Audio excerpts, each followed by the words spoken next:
भगड़ो भीड़ टीने लगा के तुम गांधारन के शव और हम कुंती के पांच। जब तुम लोगों से किसी मामले में कमजोर नहीं पड़ते तो जुआ खेलने में क्यों कमजोर पड़ी रहे? मेरी ओर से भैया युधिष्ठिर जुआ खेल। ये ऐलान भीम ने कर दिया और वो नजारा युधिष्ठिर की आंखों के सामने था कि भीम ने ऐलान तो जुआ का कर दिया है, लेकिन निश्चय है कि बंटाढार हो चुका है। युधिष्ठिर जुआ खेलने के लिए आगे बढ़े। दुर्योधन की ओर से शकुनी हाथ में पांसे लेकर के बैठा। युधिष्ठिर कहने लगे कि दुर्योधन जब जुआ हम और आप खेले फिर मामा श्री को क्यों बैठाया? दुर्योधन कहने लगा कि नहीं, मेरी ओर से मामा श्री ही जुआ खेलेंगे। युधिष्ठिर समझ गए हैं कि विनाश का समय आ चुका है, क्योंकि धर्मराज युधिष्ठिर कोई साधारण नहीं थे। जुआ की मार होने लगी। युधिष्ठिर कहने लगा कि लगाओ दांव।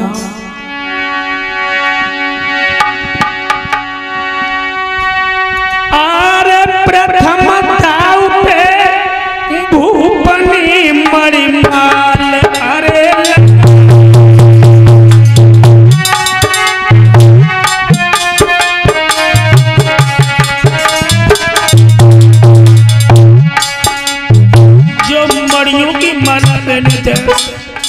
वही आज प्रथम बार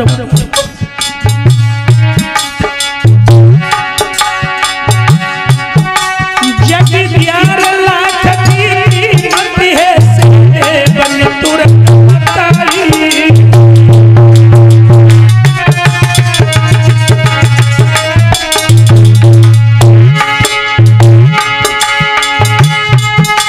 महाराज शकुनी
शकुनी ने जीत लिया है।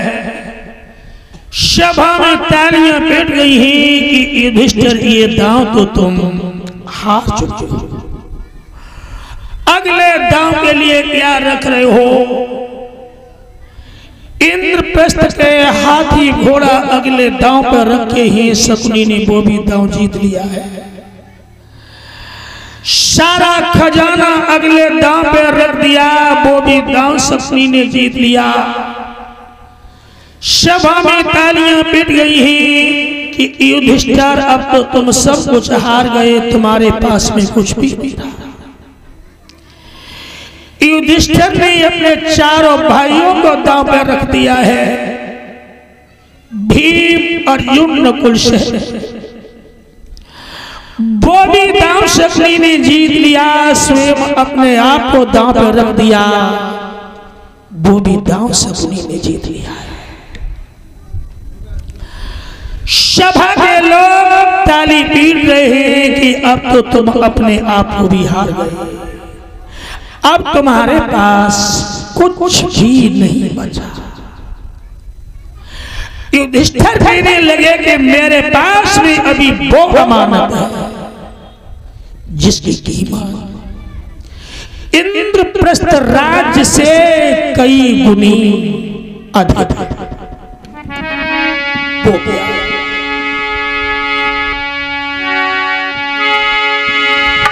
कि एक और राज्य है इंद्रप्रस्थ,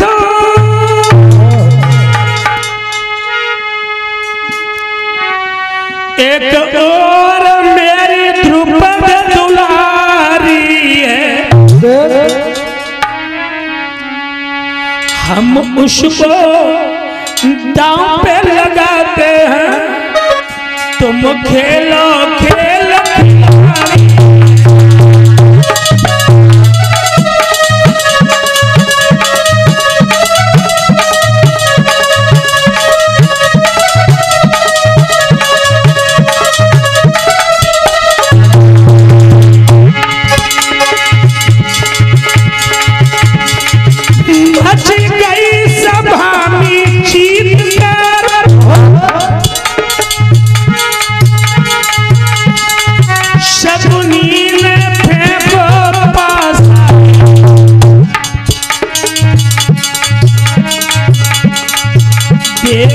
द्रौपदी को जीत लियो, मच गयो सभा में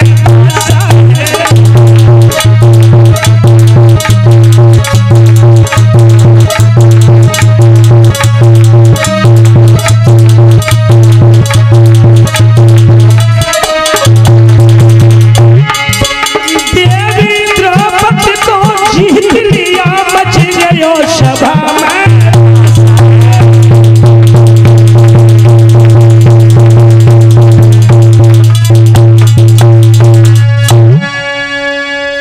देवी द्रौपदी को भी जुआ में हार गए। दुर्योधन कहने लगा कि अब तो तुम सब कुछ हार गए। पांचों पांडवों के हथियार दुर्योधन ने अपने कब्जे में ले लिए हैं। पांचों पांडव गर्दन झुकाए, सभा मध्य में बैठे हुए हैं। द्रौपदी को कुछ भी पता नहीं। द्रौपदी राजभवन में दुर्योधन की पत्नी भानुमति के पास अलग कमरे में लेटी हुई। दुर्योधन ने दुशासन को अपने पास बुलाया, कहा कि दुशासन इधर मेरे आदेश का पालन करना बहुत जरूरी है।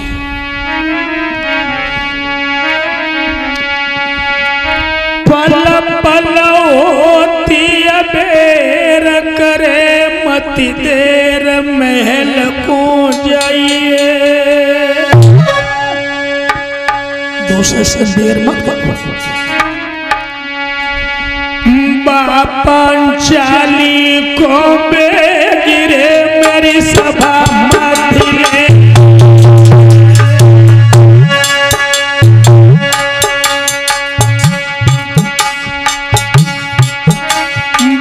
पांचाली को बेगिरे मेरी सभा मध्य में आइए।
जिसने भरी सभा में हमसे ये कहा था कि ओरे अंधे का अंधा हुआ।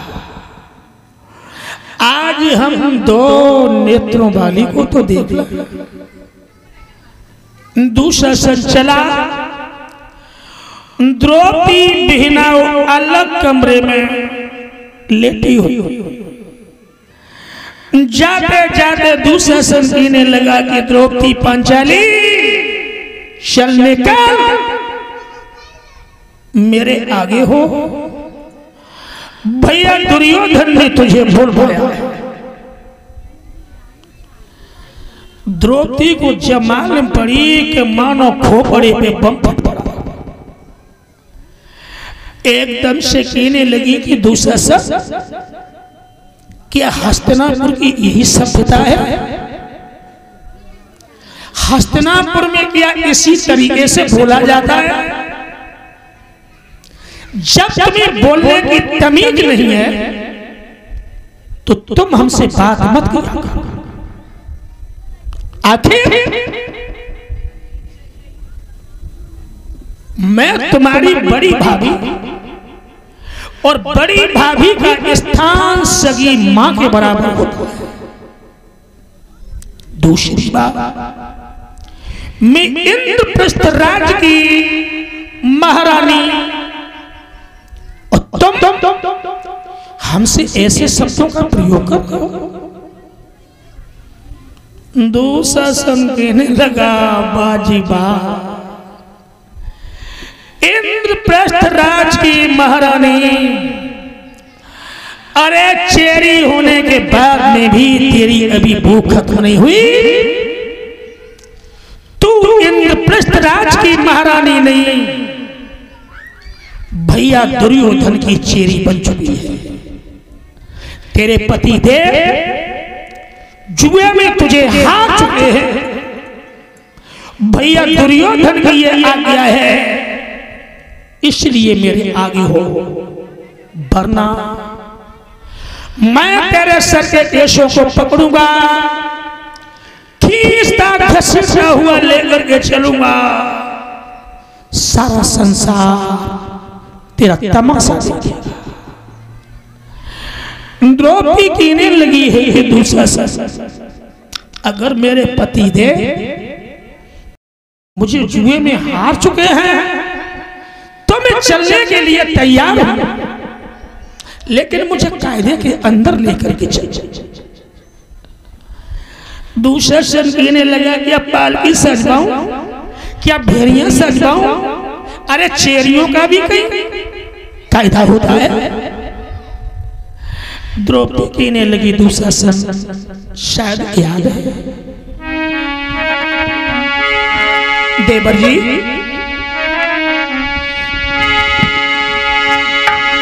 कि देवर क्या कहते हो,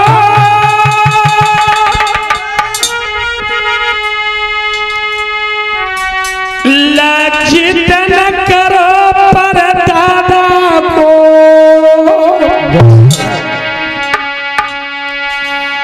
मोई भरी सभा में लेन चलो सनातन कुल की भरी।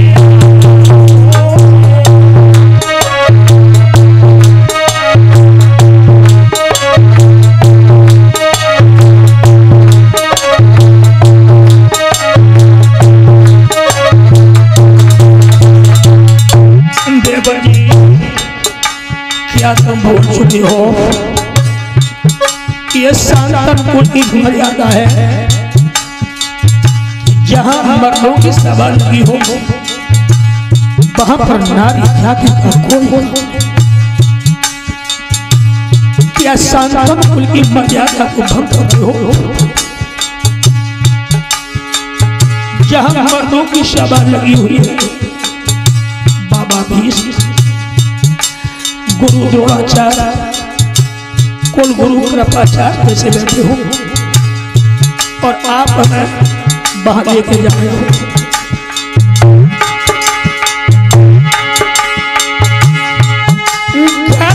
मेरी कटवानी हो, अगर मेरी गर्दन कटवानी हो, पहुंचा दो किसी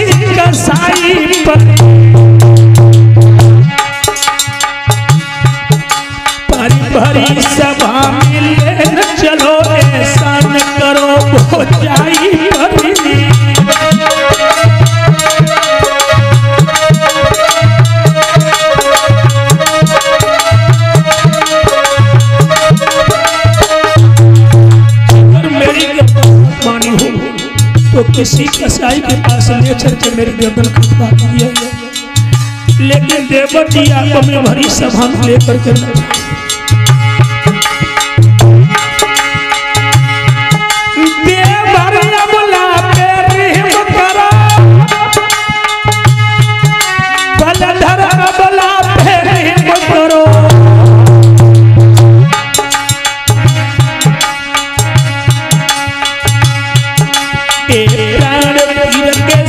सिंधु इस रजस्वला करो।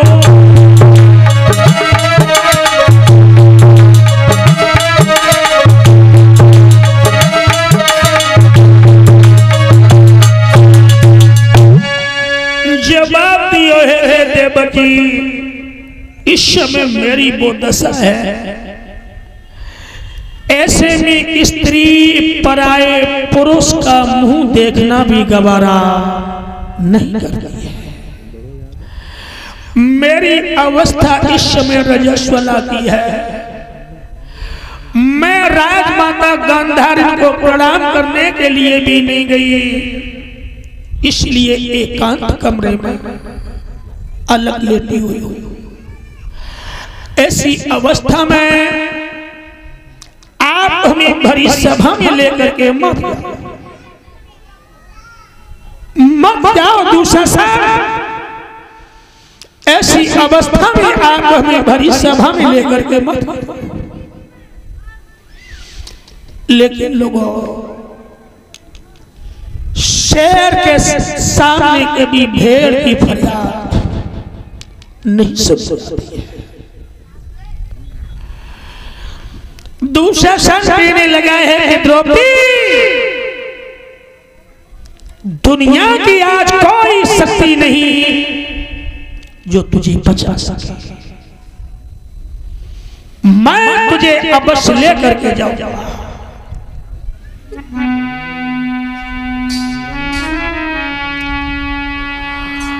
एकदम से द्रौपदी दौड़ी, दुर्योधन की पत्नी भानुमति के दोनों पैर पकड़ लिए और रो करके बोली है कि दीदी रोको जे देवर न मानती दीदी।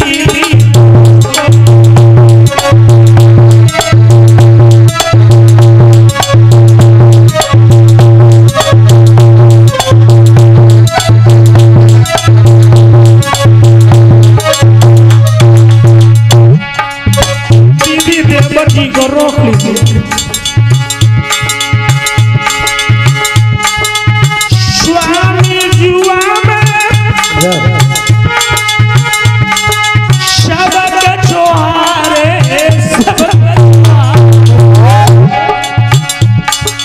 मेरे पति देव जुए में सब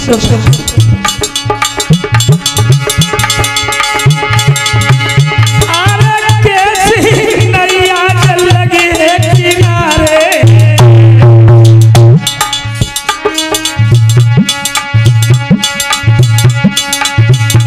ये कर्म हमारा खोटो है